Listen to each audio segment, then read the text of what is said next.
Vous savez ce que ça veut dire.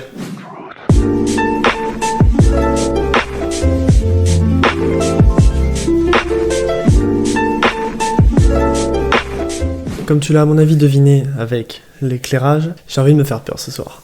J'ai envie de me faire un petit peu peur. Donc je suis bien d'accord, c'est un concept pas du tout original, je compte même plus le nombre de youtubeurs qui ont déjà fait ce concept. Qu'aujourd'hui on a une histoire moyennement longue, donc ce sera une vidéo pas hyper longue encore une fois. Mais à mon avis il y a moyen de nous faire flipper un peu, c'est la période d'Halloween, bon à mon avis la vidéo sortira 10 jours après, mais tranquille. N'hésite pas évidemment à t'abonner, à poser ton like, à partager la vidéo. Tu connais, je vais pas faire le mytho, hein, clairement, c'est pour le référencement. Bref, sans plus attendre, j'ai envie de vous dire que... on est parti.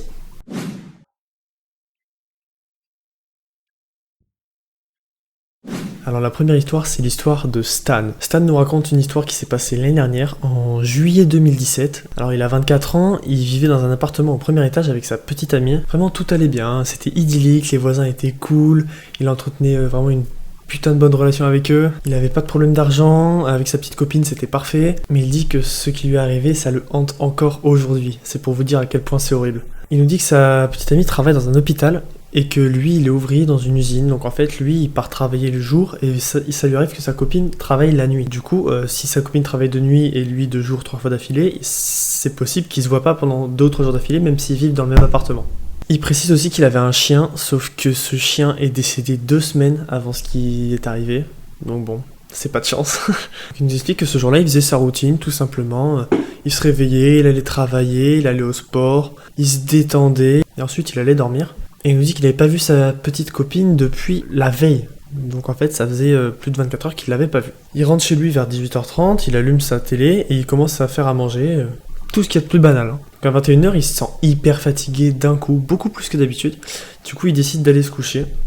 Il se réveille en sursaut vers 23h40 après avoir fait un horrible cauchemar.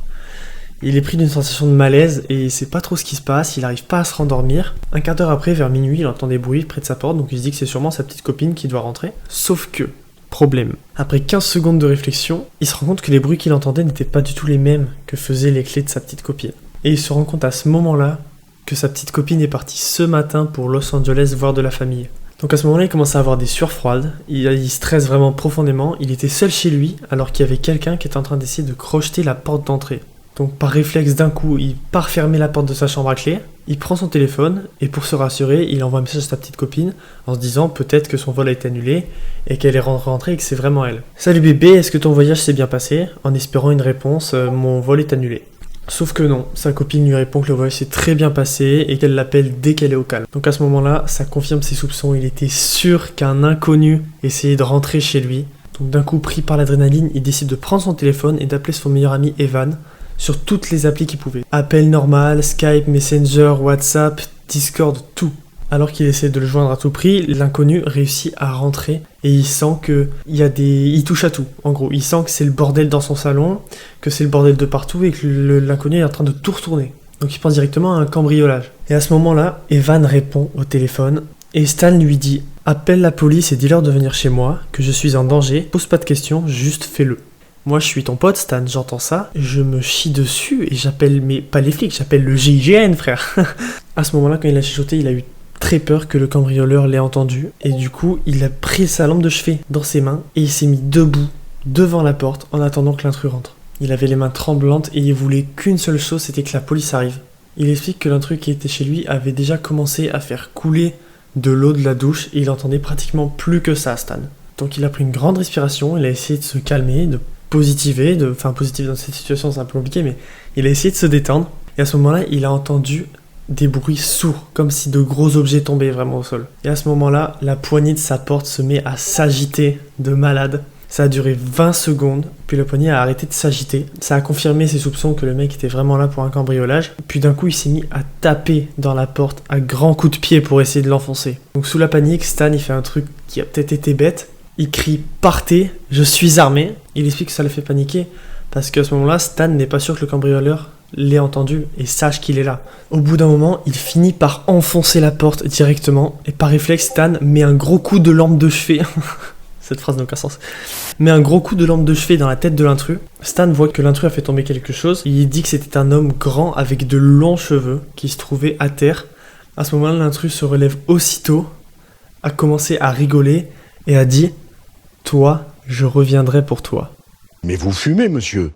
Après avoir dit cette phrase qui me glace le sang, il s'enfuit en passant par la fenêtre de son salon. On rappelle qu'il est au premier étage, hein, donc un étage, ça fait quand même... ça va pas faire du bien, quoi. Paralysé par la peur, Stan, il reste 30 secondes debout avec sa lampe de chevet dans les mains devant sa porte. Et au bout de ces 30 secondes, il y a 2 agents de police qui arrivent et qui lui demandent tout ce qui s'est passé, qui lui disent que son appartement est sans dessus-dessous, qui veulent tout simplement des explications. Donc Stan commence à leur raconter ce qui s'est passé, quand à un moment, l'un des 2 policiers s'est baissé pour ramasser quelque chose au pied de la porte de la chambre. Le policier l'a tendu à Stan et lui a demandé est-ce que c'était à lui. Et il s'agissait d'un gros couteau Bowie. Donc à ce moment-là, Stan il comprend que l'intrus n'était pas venu pour le cambrioler. Le deuxième agent de police à ce moment-là, il lui a dit que tout allait bien, et qu'ils avaient réussi à capturer l'intrus dehors, qu'il était armé d'un hachoir. Donc à ce moment-là, Stan il sort de son appartement, il va avec les 2 agents, et à ce moment-là, les policiers lui demandent d'identifier l'intrus pour savoir si c'est bien lui, et l'intrus que les policiers ont arrêté est chauve et porte une grosse barbe. Faut savoir que, comme il l'a dit, Stan, il a décrit l'homme comme étant grand et avec des cheveux longs. Donc il explique qu'il sait à ce moment-là qu'il n'y en avait pas qu'une, mais 2 personnes qui voulaient rentrer dans son appartement pour pas forcément jouer aux cartes avec lui.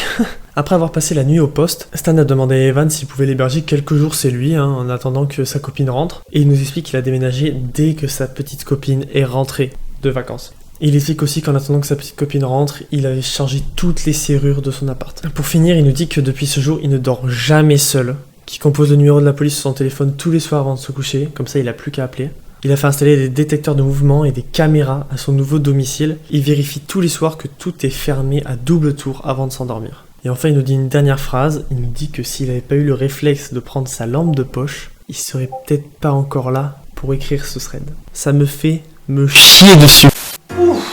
Bon, on sort de cette ambiance très très creepy pour le mieux, parce que je suis tout seul dans mon appart, à l'heure où je tourne cette vidéo, il est 23h48, je me chie dessus clairement. J'espère que cette vidéo vous aura plu, si c'est le cas, comme je l'ai dit avant, abonnez-vous, likez, n'hésitez pas à me dire dans les commentaires si vous voulez que j'en refasse des vidéos comme ça, ou si vous préférez quand c'est un peu plus la zizanie, parce que là pour le coup à mon avis c'était plus calme, c'était plus posé comme format que d'habitude où ça part à 100 000.